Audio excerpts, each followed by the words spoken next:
Hey, folks, today's October 3rd, 2018. This is Roland Martin Unfiltered. Sorry for our technical delays, but we are here. We are live. We're going to go right to our top story, and that is they are awaiting the deliberations to begin in Chicago in the case of Jason Van Dyke, the Chicago cop who killed Laquan McDonald. Van Dyke testified on yesterday. The defense and the prosecution, they have rested. The question now is what is going to happen when it comes to this jury? I want to go right now to Chicago with WGN Radio's reporter. He's been with us on a number of times, of course, talking about this case. And so I want to go to him. Pull him up, please. Domoti Piongo. First of all, how you doing, Doc? I'm good. How you doing, Ro? What is the mood there in Chicago? Because obviously the jury, they're going to make their decision. Certainly, folks are hoping that this jury finds Jason Van Dyke guilty of murdering Laquan McDonald.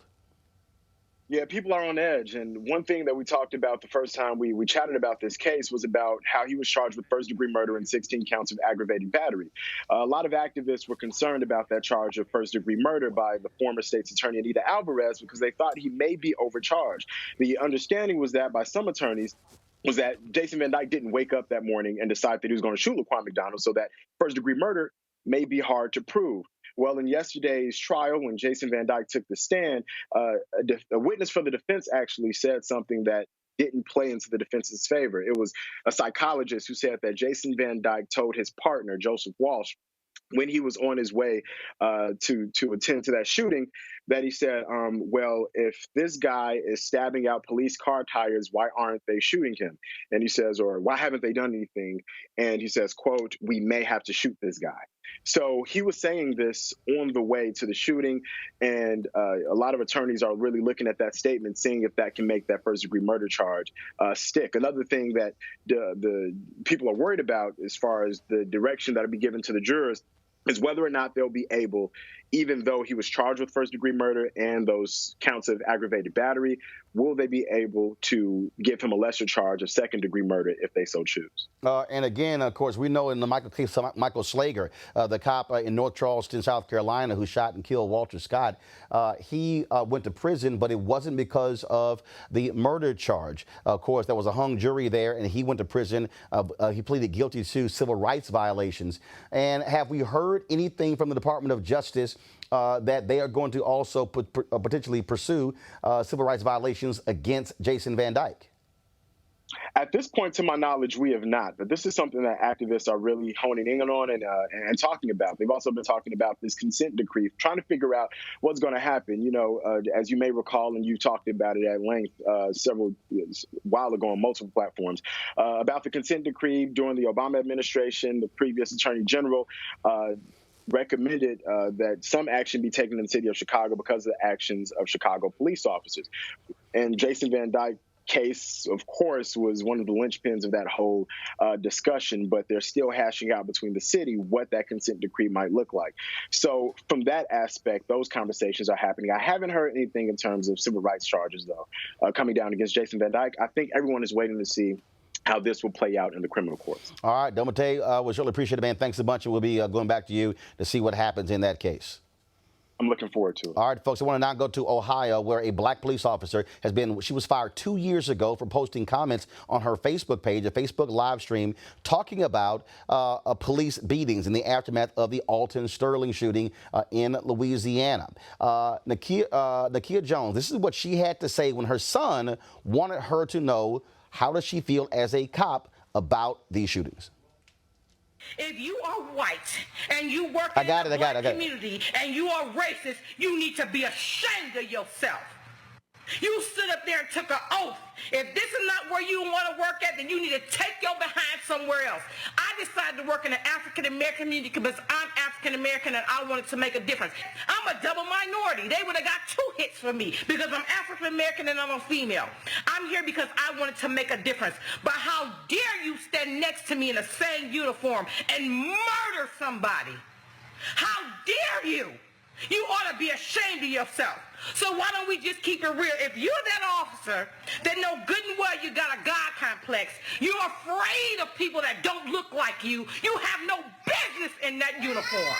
Take it off. If you're afraid to go and talk to an African-American female or a male or a Mexican male or female because they're not white like you, take the uniform off. You have no business being a police officer. Because there's many of us that will give our life for anybody. And we took this oath and we meant it. If you are that officer that's prejudiced, take the uniform off and put the KKK hoodie on. Because I will not stand for that. If you're an officer that works with me and you're wrong, I will tell you you're wrong. My heart goes out to that young man's family, because if it was my son, I don't know what I would do. I am my brother and my sister's keeper. That's why I'm going to keep this uniform on. Because today I wanted to quit when I saw that video. But I need for y'all to support the ones of us that are right. And I need for you to stand for those of us that are not right.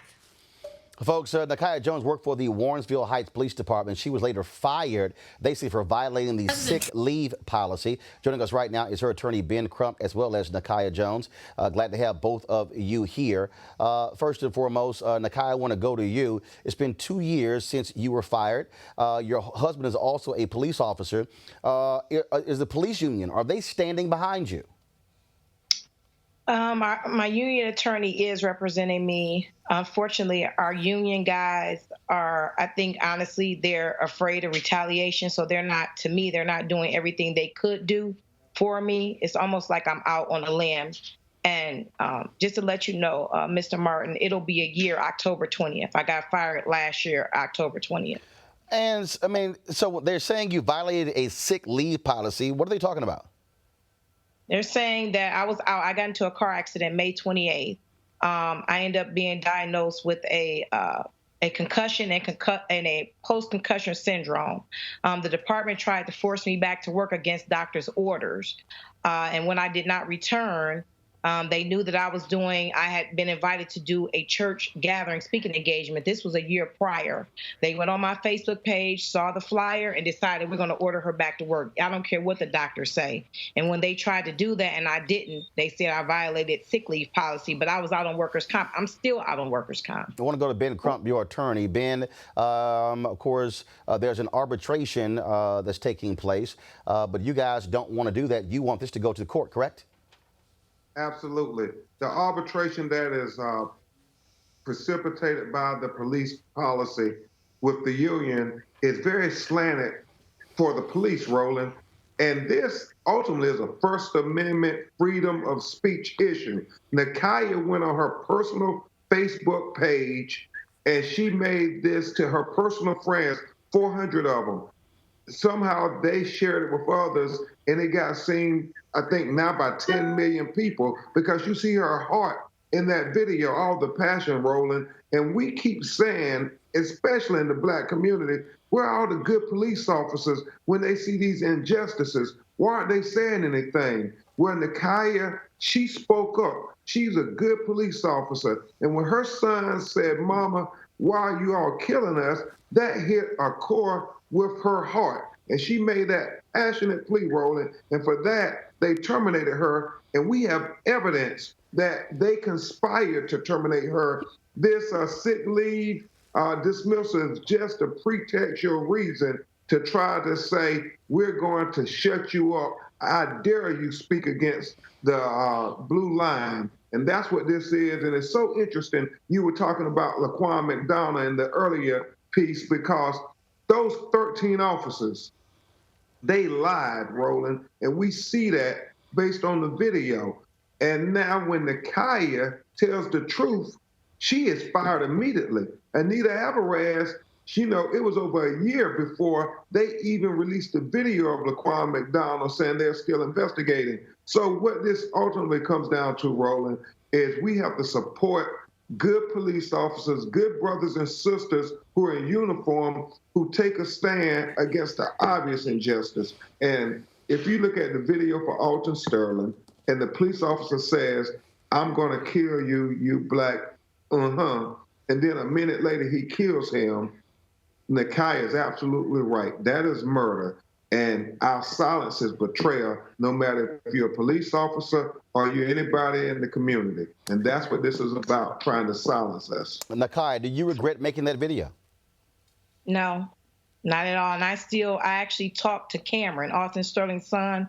I reached out, found out where he was, a friend of mine. So me and Cameron talk all the time. And every time he talks to me, he keeps saying, Auntie, thank you for not letting them forget about my father. Ben Crump, do you believe that obviously this is retaliation on the part of the police department? You alluded to that earlier. And then you talked about the making of this video.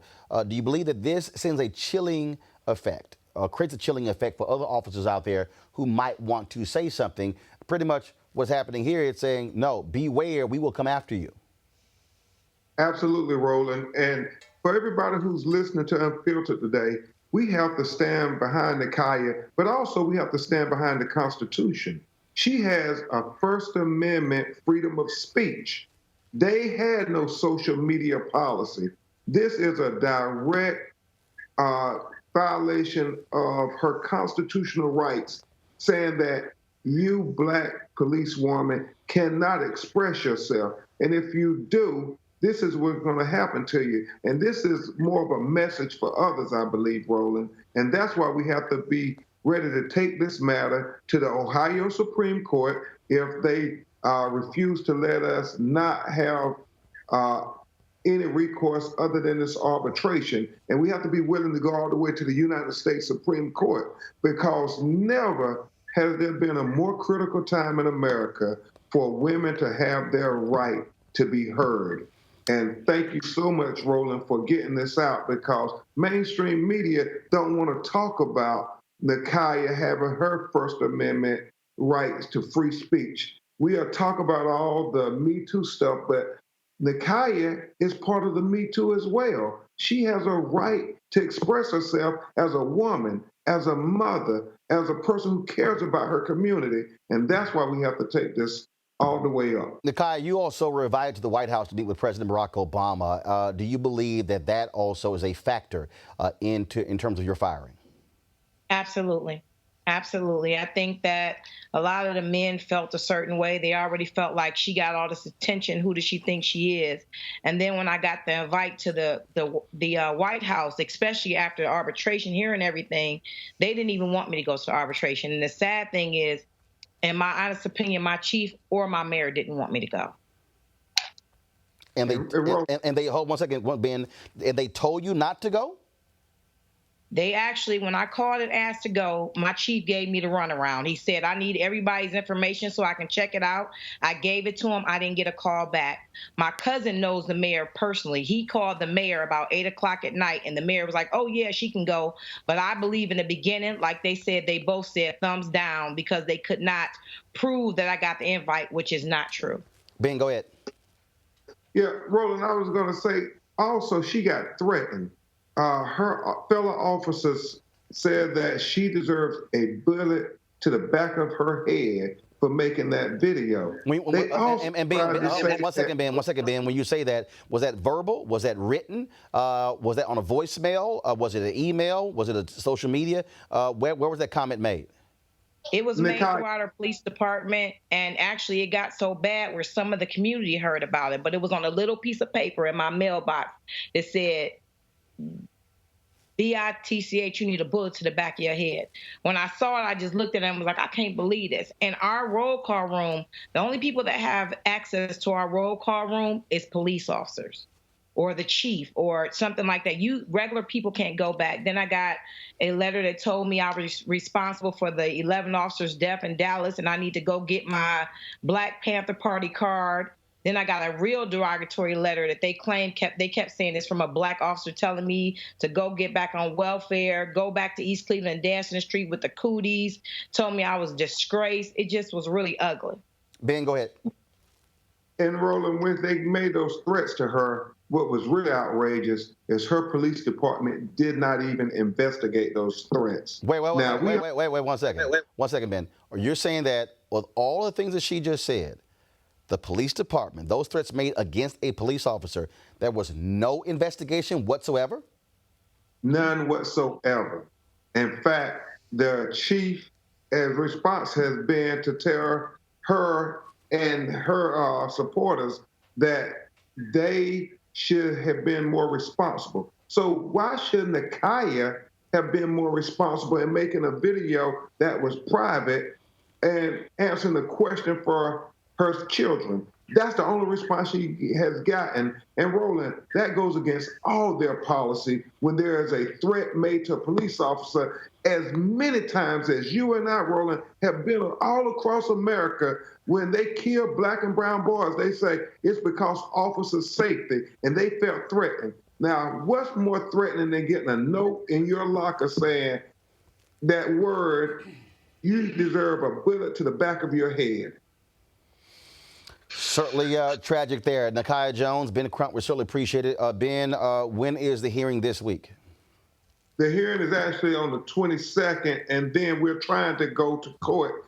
And we don't want a final decision on the arbitration because we kind of know what they're going to do. They always do that, Roland. And before we leave, Roland Martin, I want to thank you so very much, brother, for bringing Unfiltered to Dallas, Texas, in the matter of Botham Jean.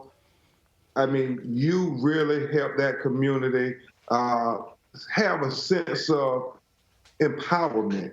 And you're an institution, I've told you before, Roland, but you just being there in person with Unfiltered meant so much for getting justice for Botham Jean. Well, I certainly appreciate it. Thank you very much. And to the folks out there, we did live stream that community forum that took place on Saturday in Dallas. You can actually go to our YouTube channel. You can actually watch the entire forum, the whole 2-hour forum. It's available on all of our channels, YouTube, Facebook, and Periscope. Nakia Jones, thank you so very much. Ben Crump, thanks a bunch. Thank you, sir, for having us. All right, let's go right to our panel. We got Kim Claychick, Executive Director of Potential Me, Joe Madison, host of the Joe Madison Show on Sirius XM Radio, also known as The Black Eagle, and Lauren Victoria Burke, writer for the National Newspaper Publishers Association. Glad to have all of you here. Let's first talk about the Nakia Jones case. Again, Lauren, I want to start with you. Your family, law enforcement, folks in your family as well, and you trying to convince me that she gets fired because of a sick leave policy? Yeah, it's unbelievable to think about all the police cases and the shootings that we've seen. Obviously, so many of them on video. And then this woman, I think actually for what she verbally said on Facebook, I don't think it has anything to do with sick leave policy. All of my relatives who've been in law enforcement, it's very difficult, obviously, given the union, particularly in New York, to get any of them off the job. If you see the case of Dan Pantaleo, who choked Eric Garner to death. Who killed Eric Garner? Right. It's been 4 years. On video. He is still And he has got working. a desk job with making more money, actually. And actually, he has actually been protesting to get his job back. And so someone is dead. Someone is dead, and that's a police officer who is still on the job. So it's a pretty amazing thing to see somebody lose their job over really nothing, an administrative situation. And Joe, they're going after her pension. Right. And they're going after her entire career. And what you should also add to this discussion is that what tends to happen is that officers will go from a situation like you just described and what Crump just described, and they'll go down the road and get another job. Right. Especially in a little town like Ohio. I sat there just amazed, and when I read in prepping for this segment, I mean, all you have to do is go to the first 2 paragraphs, and you know this is a First Amendment case. The cop who killed Tamir Rice got fired actually from another come from police down the department road and got hired in Cleveland. Got hired in Cleveland. That's right, exactly. Where she works is in Cuyahoga County. Yeah. Right. No neighboring police department will hire her. Yeah, exactly. Right. And we know that these officers, if they shoot a young black man, the reality is, I don't care anywhere in the United States, their names don't get into a file, right. And they end up going and working somewhere else. This is just absolutely outrageous because you have done this, I have done this. We have always asked black officers to stand up and speak out. Right. And she did just that. What they didn't like was the Maxine approach, and I mean Maxine Waters. Yeah, but also she just didn't take any prisoners. They also didn't like the fact, Kimberly, that this thing blew up, that it went viral all across the country. Yes. It captured the imagination. It was shown on cable news networks, on local stations. It was shared all over the place. And to get an invite from the President of the United States, right. All of that. Absolutely, I think, clearly played a role in them saying, no, sister, we're going to put you in your place. That's exactly what happened. And I wondered, and that was my question, were they taking her out because of the sick leave policy. I doubt they have any policy that says because you post on social media, we could take your job from you. Well, no, they did try to argue it was social media, but as Crump said, they said, but y'all don't have a social media policy. Didn't have one. Didn't have one. There's no way that they do. And so it's really sad, too. I learned a lot just listening to her today. I didn't realize that the notes were actually coming from someone in the police department, and then they decided not even to investigate it. That's huge. And I have to also point out, I don't believe Attorney Crump is actually on this case officially. He is reaching out and doing this like pro bono. No, he's on it. So he's going to actually be, he's actually presenting the arguments. He's involved in the actual arbitration hearing, but they want it to actually go to the court system. They don't want to. They don't want to be. So he's involved with it. They don't want to involve. They don't want to be just in the arbitration. They want this to be in the court system where you have discovery, where it's public. And can we bring up something else too? And don't let this go by. The union is not helping her. Any other time, the union. Now she's a union lawyer, but in terms of but a union apparatus. Look, the apparatus, as you say, you're absolutely right. They gather around, they meet in someone's lower level in a house, and they start, here's what you need to say, here's how you say. That union is not helping her, and I bet you she's paying union dues. But here's the deal. Where are the Blue Lives Matter people?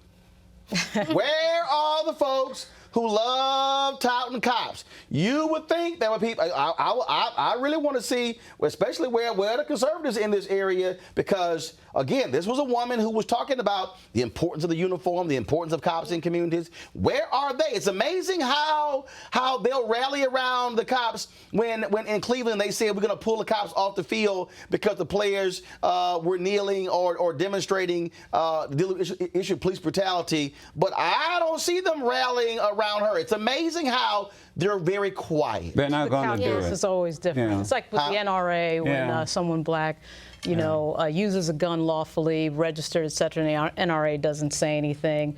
The calculus is always different, as you can see. And so the challenge, reality is they're not going to do it. It's a great rhetorical question. We know they're not going to do it. So the real challenge should be, our organization, our apparatus, our sororities, our fraternities, the African American police organizations, and there's several of them out there. They need to do what we're challenging other people to do. And it was very surprising. I don't know if anyone's watched the video in its entirety, but her message was about unity. It wasn't even really about, yes, she talked about those cops that could be racist that are putting the uniform on, but if you watch the whole thing, she's talking about unity and having mentors come in for juveniles that are maybe going down the wrong path. That's what the message was really about. But the problem, though, is they don't like the fact that she dared to tell them, get the hell off of the forces and take the uniform off. And that's the fundamental problem here.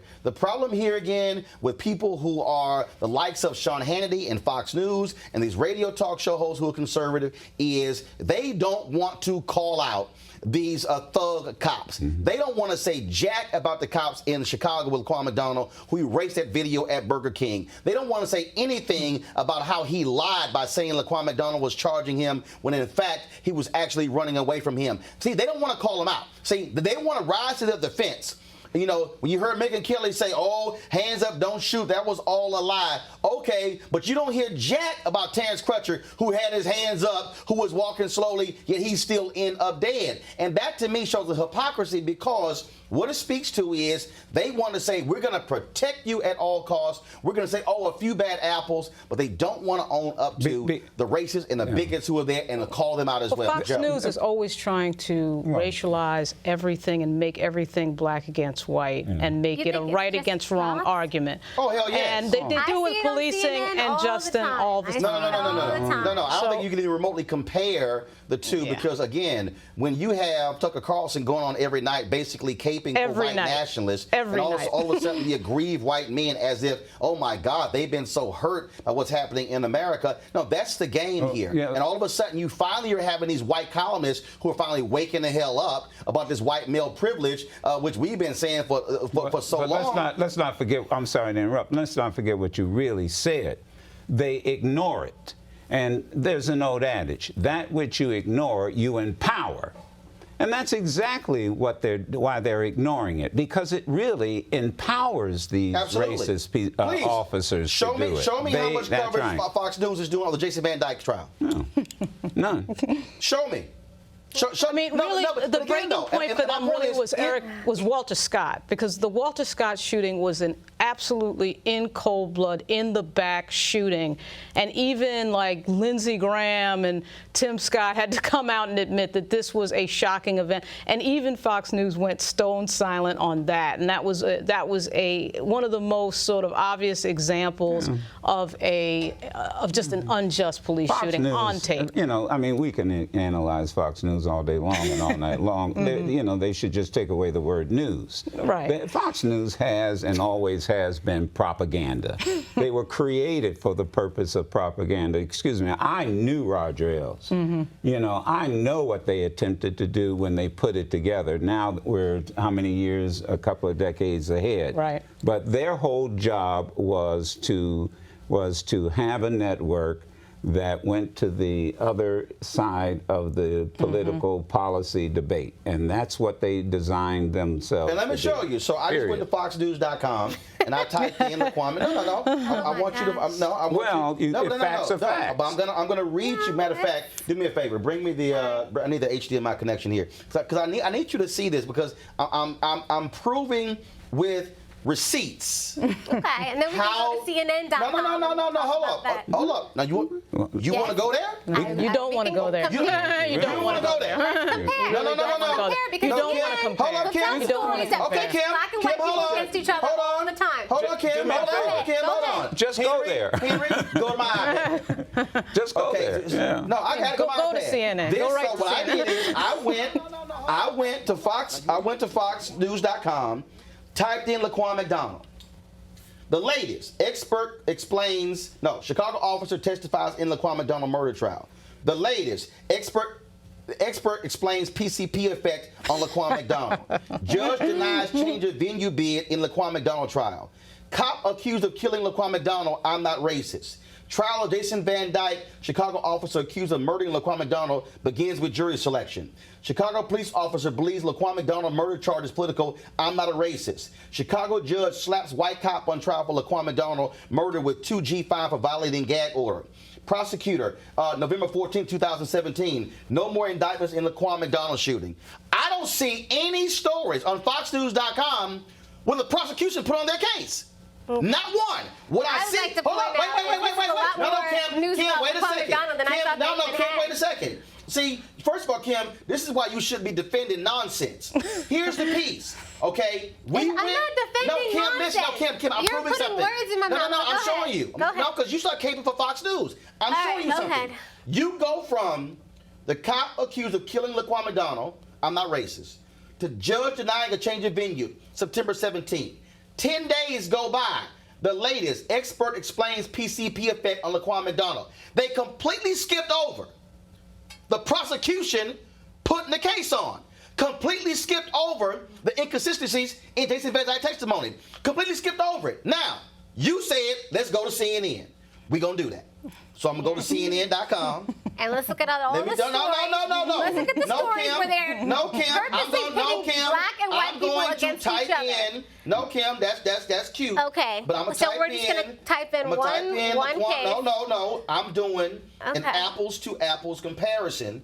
And what I'm trying to get you to understand is that, to Joe's point, this is all by design. What this is all about is how and when we go to a couple other stories, it is about design on every network. Again, but see, you're caping again. That's what I'm trying to Every network has an agenda. They all have. It's all the same. Let's talk about this agenda right here, right now. No, wait a minute. Let's talk about this agenda. Wait a minute. Here we go. Okay, and then we'll talk about another agenda. Chicago police officer facing murder charges.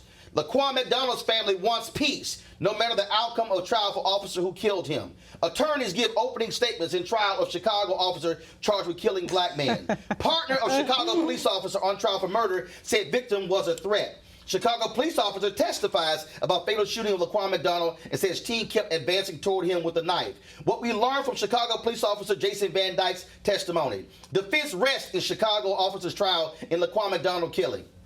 You have far more perspective On LaQuan McDonald. showing both sides of this trial. The point I'm making is a Fox News argument is, oh, we're going to ignore all the bad stuff with the cop. Right. But when he testifies, we're going to talk about him testifying. CNN does the same thing with other stories. I just They do the same thing with other stories. I just read for you. Oh my God. No, they don't. Okay. Exactly what is on their website. LaQuan McDonald, perhaps that is that case. But on other stories, the one that you said CNN didn't happen. does avoid things. Okay, let's look at Kavanaugh and Dr. Ford on CNN. No. See, Let's this look is at the that. point that you're missing. Let's look at that. We are discussing. What happens right here with cop cases, because one audience, a white conservative audience, loves to go Blue Lives Matter, support the men and women in blue. But then when you have a black cop who is saying get rid of those folks who are beating people, then where are they? Can I throw in just one observation?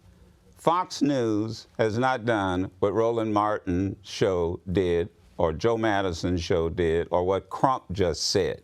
They haven't even interviewed this woman. And they're not going to. They didn't. And if Fox News is very honest, and they are news, quote unquote, then they should have that police officer on the show. They have not had it. And what we're trying to say to you, that's a conscious decision not to have her on. I understand and that. why what I'm defend trying that? to say to you Why is defend that? CNN does it with other stories. 1 second. That is what news networks do. No, wait a minute. Since you bring up Nakia Jones, Henry, go to my iPad. I'm looking right now on CNN.com. They have a video of her, black cop, at the Dallas shooting out wearing blue. Then they had an interview, Black and Blue, Double Despair for African American Police. Okay. Now, they have not done a story tied to Nakia Jones since July of 2016. And got that? Oh, wait. And they're not going. Wait. Henry, come back to me. And this is CNN. No, stop. Correct? I'm now about to go to Fox News where I typed in Nakia Jones. Nothing. Nothing. Hold up, Kim. I'm sorry. Let me click advanced search. Get advanced nothing. Ain't nothing here. Yes. What else you got to say? That is sad because Nakia Jones obviously she should have support. So why do you think? Why do you think? And CNN should actually do more, and they should also interview her. CNN should do more. Fox has nothing. No, Fox. I just said Fox should do more. I just said that. Yeah, well then, so you guys then it's your responsibility. Wait a minute. Do more. Then it's your no. Look, there's a difference between doing more and doing nothing. And so the point is, and I'm a little concerned about you being beaten up the way you are, but you deserve it. The reality is you need to go to Fox News and whatever contacts you have and say, you know, they're whipping my butt over here at Roland. I don't feel like you guys are whipping my butt because you know what? There are stories on many networks where they pit black people and white people against each other all listen, the time. don't change. Like you go to Twitter feed for both CNN, MSNBC. Excuse me. That's how they lead Excuse things. me. That's what networks do, and you know young lady, wait, don't tell me what I know. You know this, excuse me. right? No, This is what you do? Excuse me. No, don't tell me what I know. No, we don't. Remember when we walked in the green room? You didn't even know who I was. I looked you up and I knew that. You didn't know who I was. You asked me, oh, you live around here? Now, so don't tell me. I did. Yeah, well, I don't know everybody. Yeah, that's my point. So don't tell me what I know. So now, having said that, what I'm saying to you is, all you have to do is say, you know what? Next time on that set at Fox, or next time I have an audience with the producers or the news director, I'm going to bring this up. I sat on a show, and you need to get this police woman on. That's all you have to do. You're telling me I go on Fox? I don't know where you go. You don't know Kim, me? you go on Fox all the damn time. You don't know me either. Wait a minute. Didn't she just say she goes on Fox all the time? I didn't say that. When? You just said it. You don't go on You go on Fox all the time, Kim. I don't go on Yes or Fox no? all the time. Kim. It's a yes or no. I go on Fox, but not all the time. I didn't just say that. Kim. I didn't just say that. But he did not know that. Never But mind. he You did want me not to know pull some that. receipts on your But he did ass? not know that. You want me to go to your So don't Instagram act like page? you know me Kim, when you don't. Never mind. You want You don't know on your Twitter page. This is ridiculous. I will pull out a nut receipt like the damn CVS receipt you get, where it's this long-ass sheet of paper. You don't want to go there. Okay, y'all. Look, all I'm asking is just, you know what, just like that black woman stood up and she said what she said to the officers that she has to work with, you as an individual who also agrees with her and agrees with us on what has happened to her, do me a favor, speak up. Okay. Speak up. That's all I'm asking you to do. And don't defend nonsense. Bottom line is we're making a broader point, and that is this here. And that is what you have individuals who are in conservative media who basically protect and serve cops, except when they don't like what they have to say. Just like Republican Party hates unions, except police unions. I'm not denying that. And what I'm trying to say is this is symptomatic of what you have is black versus white. The fact that this black woman dared to call out these sorry, trifling, thuggish cops, they said, how dare you? Who threatened to kill him. That's why this woman got fired. And that's why they want to take her pension. And that's why the union is not showing up. And you know what? Those cops in Chicago have been showing up every single day. But Jason Van Dyke leading the way when he's walking in court, providing security, speaking up for him, but you will not have the cops do the same thing for this sister because it's the difference between what she said and her skin color, and that's what it boils down to. And speaking of a difference between skin color and how folks view it, let's talk about Agent Orange.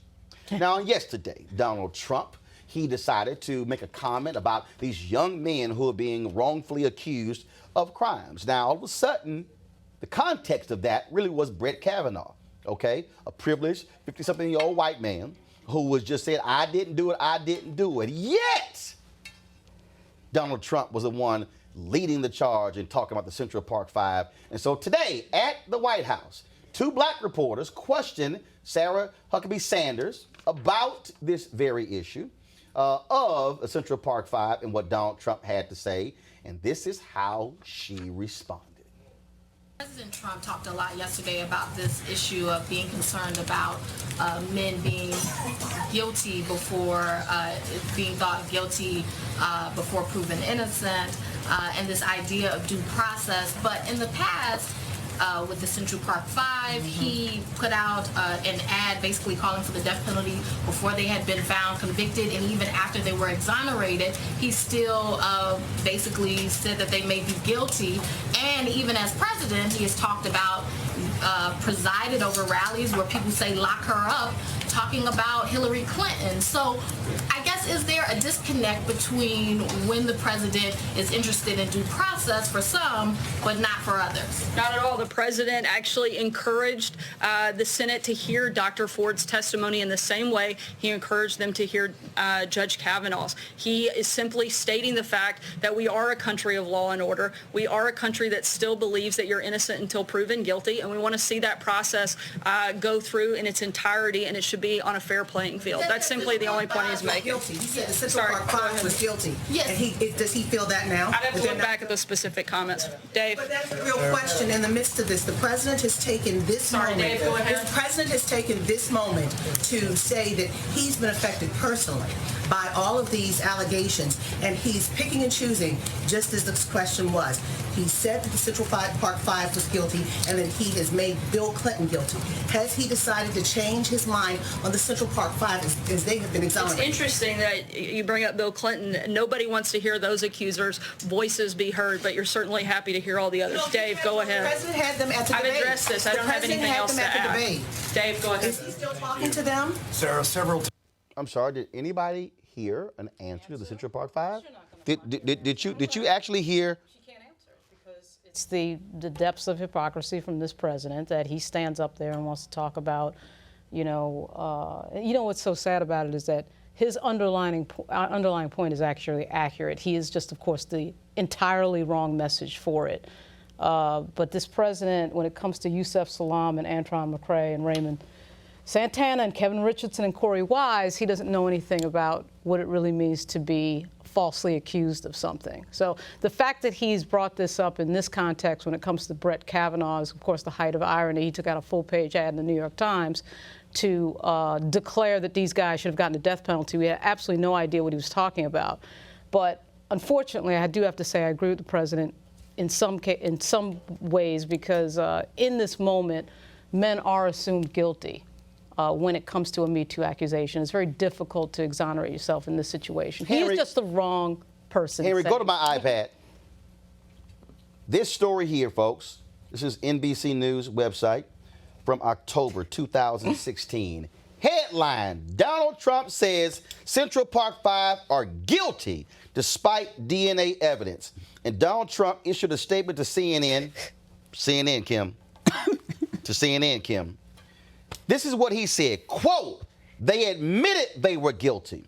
The police doing the original investigation say they were guilty. The fact that that case was settled with so much evidence against them is outrageous, and the woman so badly injured will never be the same. Now, they were convicted, went to jail. Somebody else admitted to the crime. He was already in jail. They tested his DNA. Right. It matched the DNA that was also on her. A separate settlement. New York taxpayers had to spend $41 million in a settlement, and Donald Trump took a full-page ad out at that time and said they should get the death penalty in New York. Now we know they were completely innocent, yet this man sat there and said they admitted they were guilty, and he doubled down and refuses to apologize to him. So why in the hell should anybody listen to him when he says that it's tough for young men in America who have been accused of something they didn't do, when he and then his spokeswoman won't even answer the question when it's clear and precise that he owes them an apology. What say you? Yeah, it contradicts what he was saying today. I mean, obviously he owes them an apology. I think I'll take it a step further. I think he even said that they should suffer. And obviously they are innocent, and he should know, even just talking about Brett Kavanaugh, I think he should have offered an apology at that point in time, and he failed to do so, and that was a missed opportunity. Joe? Oh, what's your question? Whatever you want to say. First of all, it's not what he said today, it's the how he said it. Millions of women have bared their souls as it relates to sexual abuse. And he lacked the decency that he showed earlier when he suggested that the good doctor was an interesting individual with a sense of dignity. He stripped that dignity from her. The other thing I want to remind people and your audience is this. You do not get answers at White House briefings. Let's just understand that.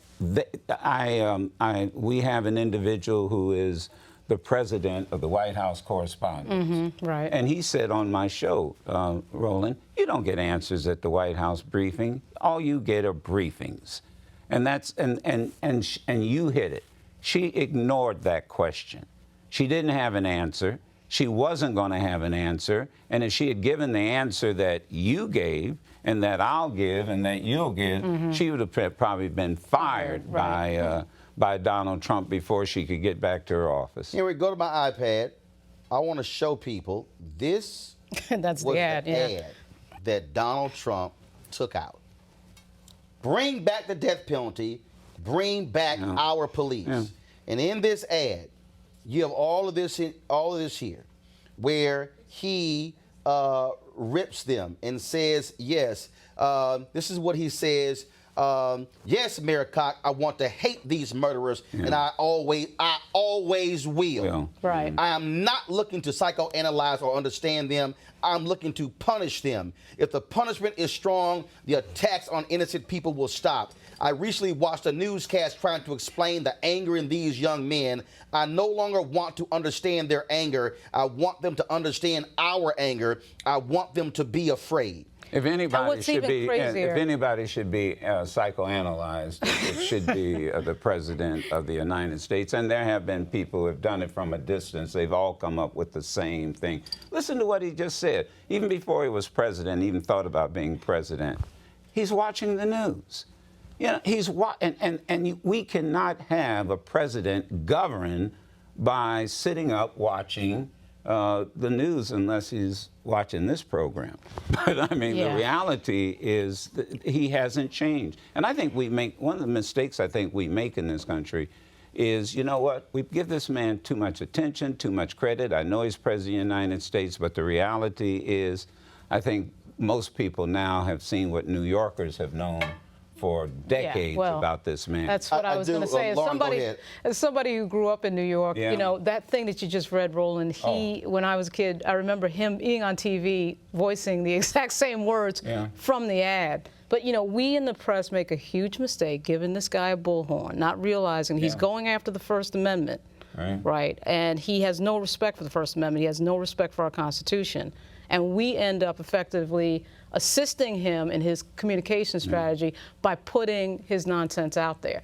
And of course, you know, Sarah Huckabee Sanders has no answer because the answer is clear. The man is a hypocrite, and there's really nothing, you know, there's really nothing to talk about with that. I do want this final point we'll make before we end today's show.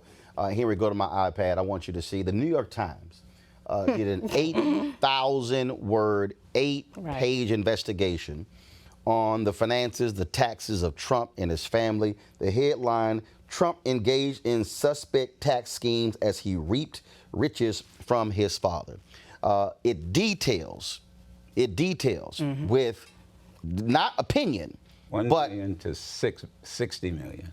Yeah. 1 million. I only got $1 million. I became a self-made man. And 1 million is nothing to sneeze at. I wish my parents would give me 1 million to get no kidding. But he actually got 60 million. But in real dollars, in essence, more than $400 million. They showed. But bottom line, he lied. Oh, he lied. But here's the piece that you said earlier. They put in this story, and they actually criticized their own newspaper.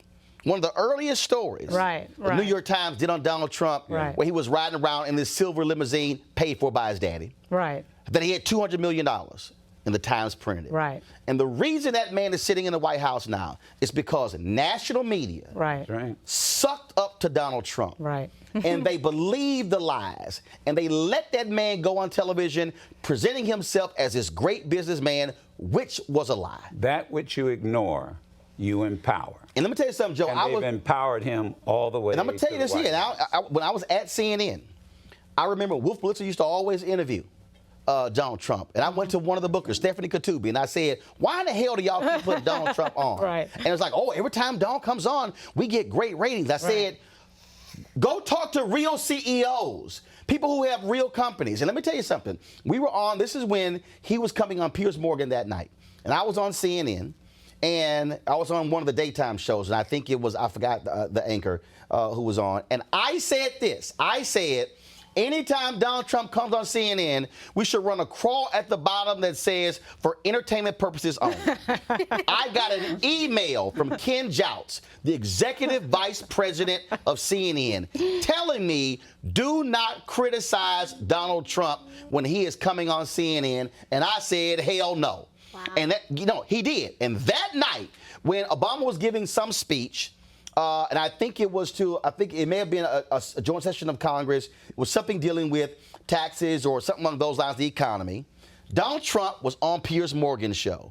And I just said, the hell with what Ken Jouts had to say. So I start tweeting. Like, why in the hell is this dude on? I said, of all CEOs in America, that's the only one we can somehow find, because here's why they kept calling him. Because he was extravagant, because he was loud, because he was garish, because he had a bloated attitude, because he talked big. They loved the flash. They loved the gold tower. They loved hanging out with him. They loved going to the parties.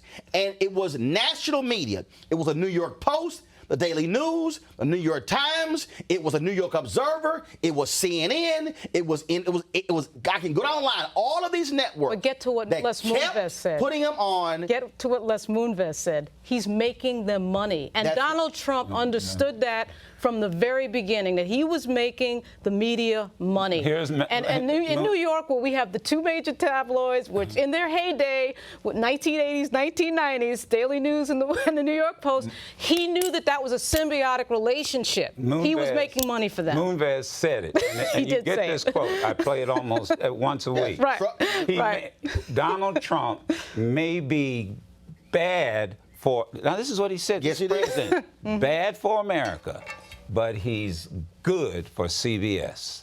Now, let me tell you something. Anytime a CEO of a major corporation says that this man that we promote is bad for the country, but he's good for my company, that is unpatriotic and un-American. And dangerous. Oh, of course it's dangerous because I'll say it and I'll end with this. That's what Hitler did. You know what Hitler, you know who Hitler made, what was the enemy? You know what Hitler said? He said, we're going to make Germany great again. And his biggest enemy was the media, was the press. He declared them the press. The parallels are frightening. Right. The dictators go and after the press. And we cannot become a nation of onlookers. And we cannot keep making excuses. Kim, Trump, of course, he trashed this particular story, but he did not counter the details in it. The fact of the matter is it was exhaustive. They actually looked at tax returns, broke this whole thing down. At the end of the day, there were suspect things that were actually done when it came to taxes and how they were actually cheating when it comes to saving money. The only reason he's not showing his taxes is he's got something to hide. He knows exactly. Kim, go ahead. It's Joe done.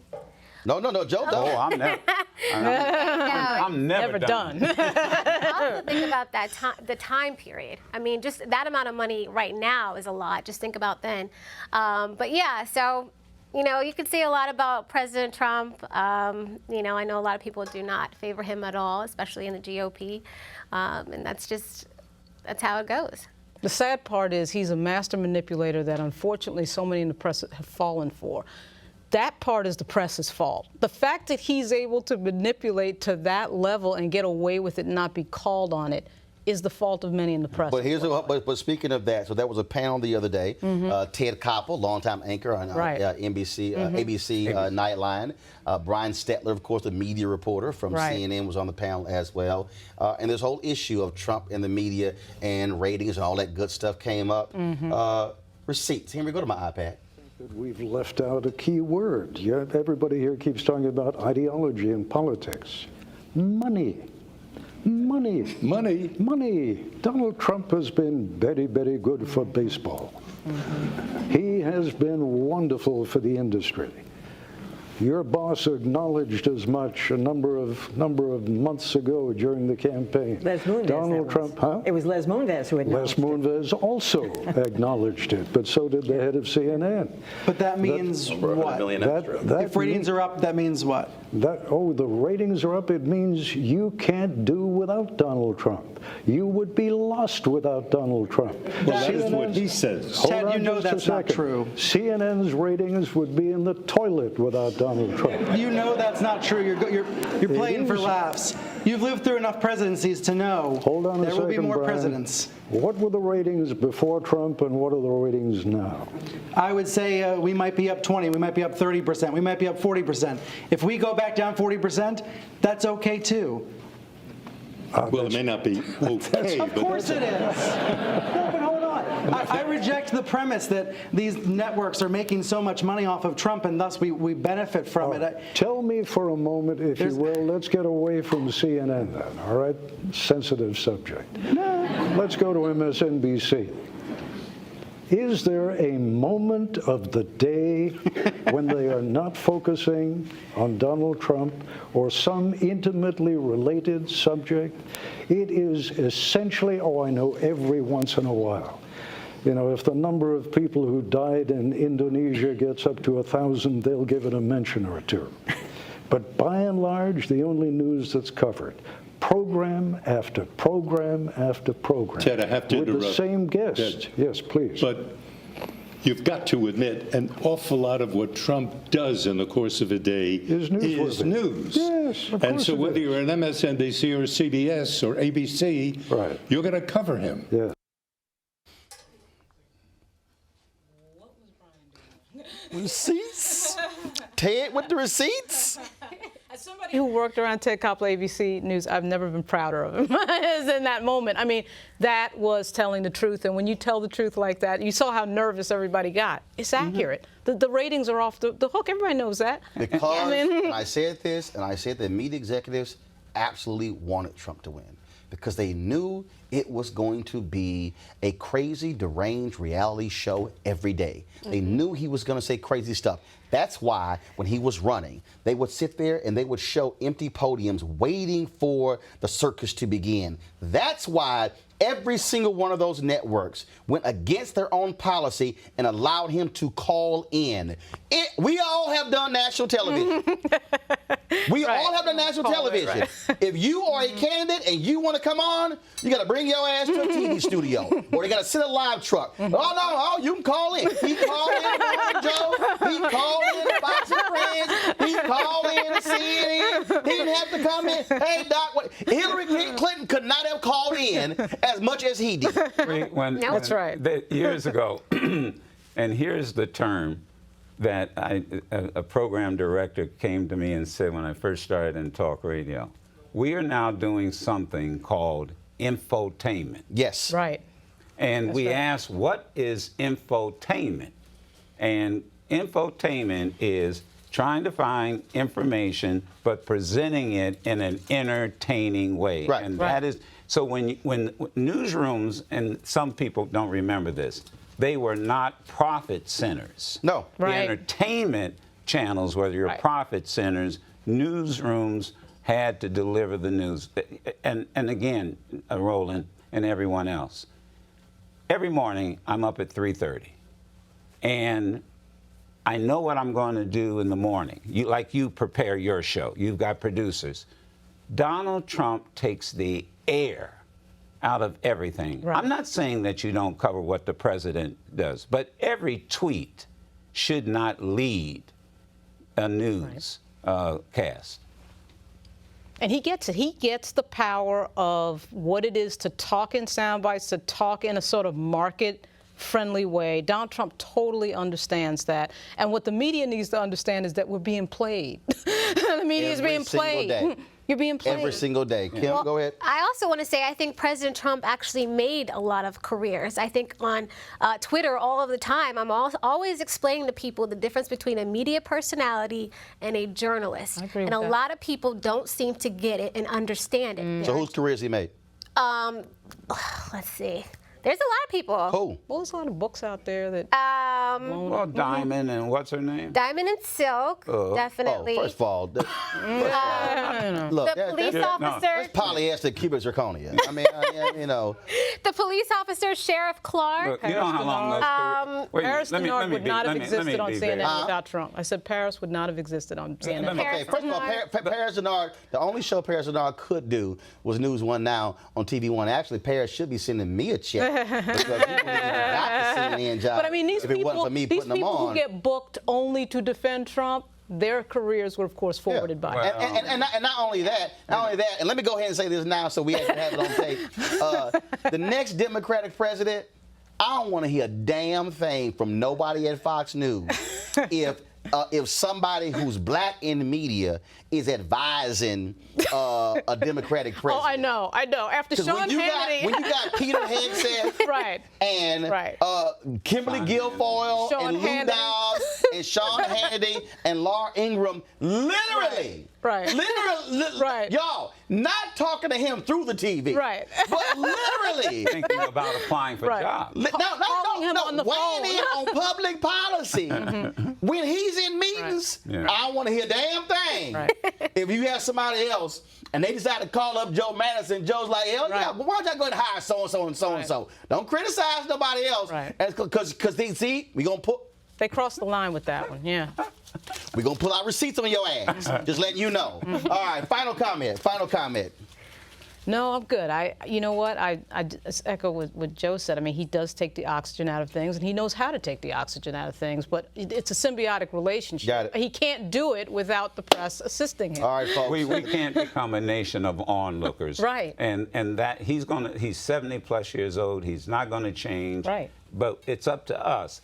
and let me tell you, we flip this Congress come November, we can check him, because if the United States Congress cannot use the tool that the Constitution gave them, then you need to find new Congress people. All right, folks, we got to go. Great show today, Roland Martin Unfiltered. I'll see you guys tomorrow. Y'all have a good one. Holla! Oh, man.